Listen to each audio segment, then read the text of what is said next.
So hello friends, welcome to learner group YouTube channel. Okay, so मैंने कल तक आपको जो पढ़ाया था वो आपने अच्छी तरीके से पढ़ लिया होगा। ठीक है। सो जैसे अब मैं जो जो आपको पढ़ाऊँगा उसके आप साथ साथ नोट्स भी बना सकते हो। जैसे ये जो व्यू आपको दिख रहा है, इस व्यू के आप पूरे नोट्स भी बना सकते हो। और अगर आपने खाली नोट्स पढ़ लिया तो ये भी सफिशिएंट है आपकी बीएससी एग्ज़ाम के लिए, फर्स्ट सेमेस्टर के लिए। ये फर्स्ट सेमेस्टर के लिए सफिशिएंट है अगर आपने खाली मेरे बनाए हुए इन नोट्स को पढ़ लिया तो। ठीक है। तो जैसे जैसे हम पढ़ते जा रहे हैं वैसे वैसे आई होप आप नोट्स भी बना रहे होंगे, बिकॉज नोट्स बनाना बहुत ज़रूरी है। हम एक बार जो पढ़ते हैं उसका बार बार रिवीजन भी करना पड़ता है ताकि वो चीज़ दिमाग से आउट ना हो जाए। ठीक है। तो आप लोग एक काम करिएगा कि आप लोग जो मैं पढ़ा रहा हूँ आपको, आप लोग साथ ही साथ में नोट्स बनाते रहिएगा, डायग्राम बनाते रहिएगा। जो भी डायग्राम है, जो भी नोट्स है, बनाते रहिएगा। और जो इम्पोर्टेंट टॉपिक्स है वो नोट करते रहिएगा। Okay, so let's start today's video. So haustorium, ठीक है। It is a special hyphal structure or outgrowth of somatic hyphae sent into the cell to absorb nutrients। ठीक है। अब हमने पहले क्या पढ़ा था? एप्रिसोरियम। ठीक है। तो ये जो आपको दिख रहा है ये है एप्रिसोरियम। मैं यहाँ पे लिख भी देता हूँ, ये है एप्रिसोरियम।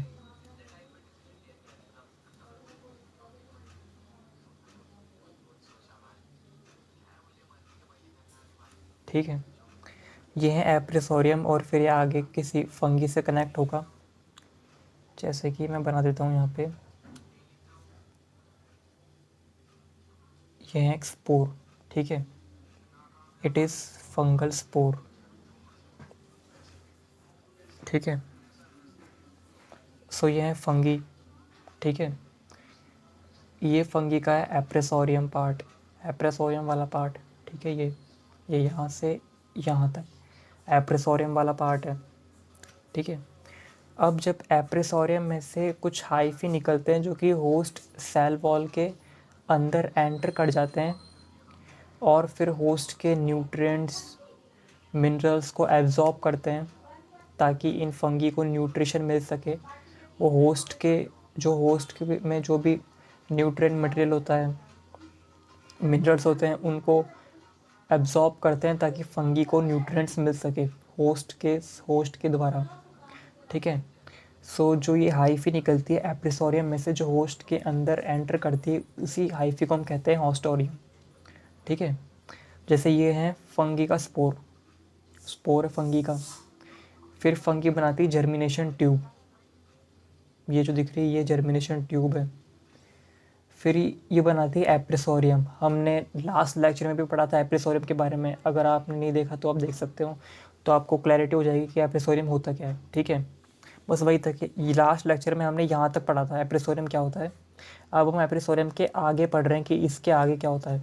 एप्रिसोरियम में से कुछ हाइफीस निकलती है और वो होस्ट के सेल वॉल के अंदर एंटर करती है। तो जो हाइफी होस्ट के सेल वॉल के अंदर है ना, उसी को हम कहते हैं हॉस्टोरियम। So simple. ठीक है। जो हाइफी होस्ट के अंदर है उसको हम कहते हैं हॉस्टोरियम। ठीक है, सिंपल सी बात है। Then organisation of cell wall of fungi is made up of glucan chitin complex. ठीक है। फंगी की जो सेल वॉल होती है वो बनी रहती है ग्लूकन काइटिन कॉम्प्लेक्स से। ठीक है। और फंगी का जो न्यूक्लियस होता है वो होता है यूकैरियोटिक। ठीक है। फंगी की सेल बनती है ग्लूकन काइटिन कॉम्प्लेक्स से और फंगी का न्यूक्लियस होता है eukaryotic. Okay, next is nutrition. Due to absence of chlorophyll and other photosynthetic pigment, they get their nutrition by organic compound available in the environment, hence they are called heterotrophs। ठीक है।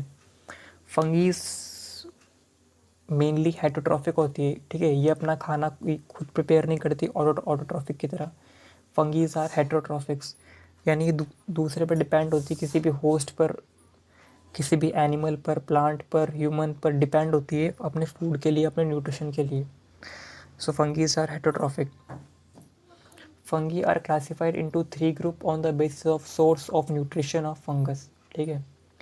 Fungus source of nutrition of fungus के आधार पर 3 groups में classified हो रखी है।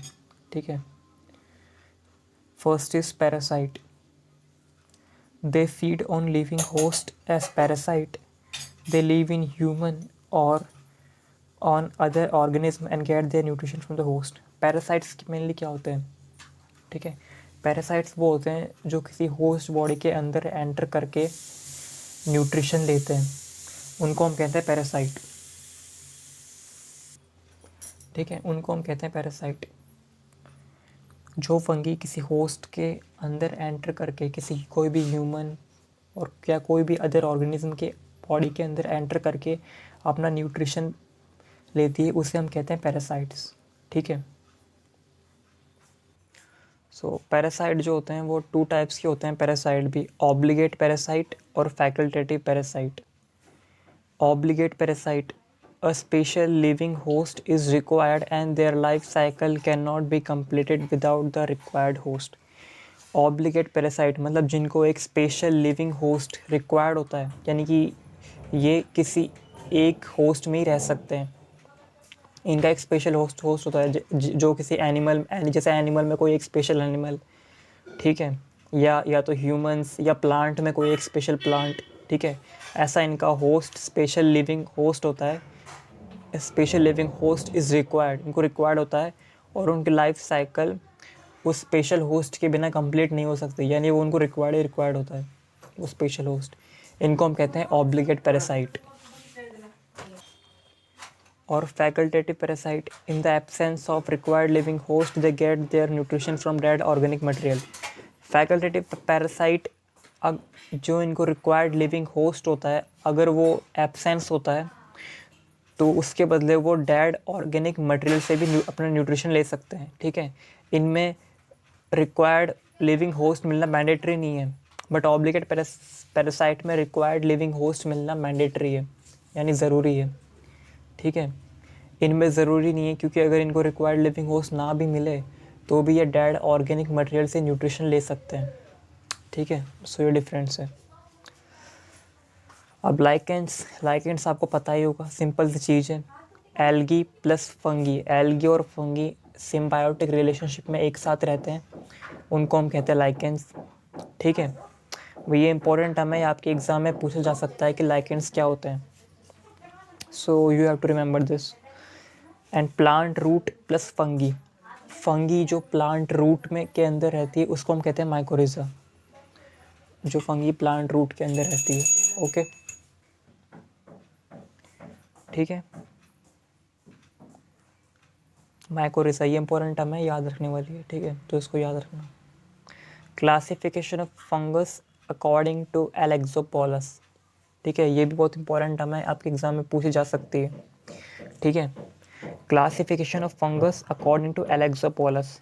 अब एलेक्सोपोलस एक साइंटिस्ट है जिन्होंने फंगी को क्लासीफाई करा था, ठीक है। तो एलेक्सोपोलस क्लासिफिकेशन भी एग्ज़ाम में पूछा जा सकता है, सो यू हैव टू, आपको ये याद करना चाहिए, ठीक है। जैसे फंगी का डिवीज़न होता है माइकोटा, माइकोटा डिवीज़न में आती है फंगीज, ठीक है। अब माइकोटा डिवीज़न 2 सब डिवीज़न में डिवाइडेड है, मिक्सोमाइकोटा और यूमाइकोटा। मिक्सोमाइकोटा में मेनली आते हैं स्लाइम मोल्ड्स, ठीक है।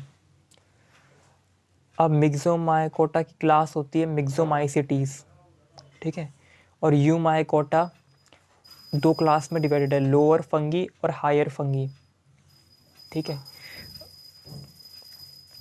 जैसे कि डिवीज़न फंगी में जो डिवीज़न होता है वो होता है माइकोटा, ठीक है, माइकोटा। सब डिवीज़न, फिर इसका सब डिवीज़न होता है मिक्सोमाइकोटा, यूमाइकोटा।